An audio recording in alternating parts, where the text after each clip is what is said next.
Stay tuned. There's a gewaldige podcast. Rabbi Steve Geller does a gewaldige Zach, and that'll be coming out this week. Torah Giants on Chumash. Welcome to the weekly piece on the Parsha from Torah Giants on Chumash, written by Rabbi Rabbi Goodman. Sit back and enjoy.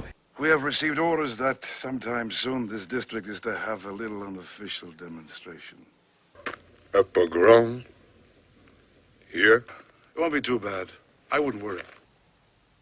Dear God, I know, we are the chosen people.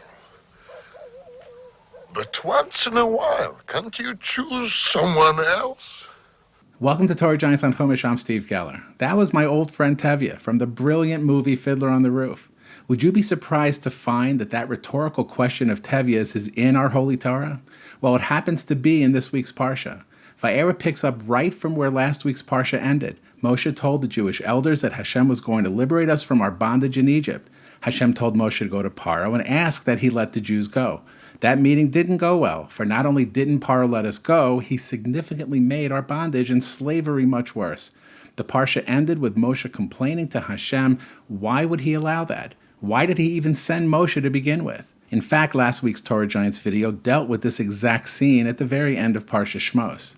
Hashem's response, Vayidaber Elokim el Moshe. Hashem spoke to Moshe and said to him, I am Hashem. I appeared to Avraham, Yitzchak, and Yaakov. I also established my covenant with them to give them the land of Canaan, the land in which they lived as strangers. Rashi quotes a Chazal that the opening verb, Vayidaber, spoke, suggests blunt words because Hashem was upset that Moshe had spoken harshly in the previous Parsha. When Moshe said, why have you brought harm to this people? We need to understand exactly how Hashem's words about appearing to our forefathers represents a harsh response denoted by the word Vayidaber instead of Vayomer. Rashi explains how for each patriarch Hashem had promised the land of Israel, to them and their seed. But is this harsh? Let's look at a Medrash Rabbah that adds to Moshe's words. Why have you afflicted this nation specifically, and no other nation?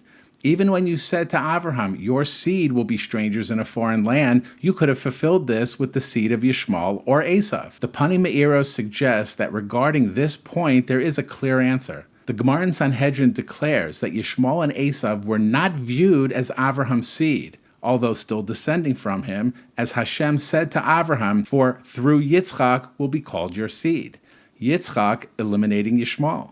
But look at the next beautiful point the Gemara raises. The Gemara beautifully points out, Yitzchak actually means within Yitzchak, not all of Yitzchak. This means Yaakov eliminating Esav. And we can certainly prove this another way. If Yishmael and Esav were considered seed of Avraham, who could share in Avraham's seed that would be strangers and oppressed in a foreign land, they would also be entitled to shares in Eretz Yisrael, as that was part of Hashem's promise to Avraham. L'zaracha nasati es ha'aretz hazos. To your offspring I assign this land. And of course, this idea is completely rejected by the Torah and tradition. And now we can understand Hashem's response to Moshe's and Tevye's complaint. In effect, he's saying, you question why I did not carry out the exile and servitude upon Yishmael and Esav? Well, that would have meant that they were also inheritors of Avraham. But I promised the land of Israel to Avraham, then to Yitzchak, and then to Yaakov exclusively. For the sake of Am Yisrael, I would not include Yishmael or Esav in any share. This is why they did not serve the Egyptians or share in the gullahs of Hashem's chosen children in the house of bondage. It's just a perfect perspective on why Bnei Yisrael, for the wealth of blessings from Hashem, including the eternal heritage of Eretz Yisrael, we alone have to go through this purification process of gullahs. And the faster we perfect ourselves and each other, the faster Mashiach will usher in the promised peace and tranquility, the closeness to our Creator, all in our holy promised land. And thank you for watching and your incredible support for this modest channel. Please like this video, subscribe to our YouTube channel, and hit that share button, which allows you to effortlessly paste the link to this video into emails and texts to family and friends. Spreading Talmud Torah is the fastest way to reach all of our goals.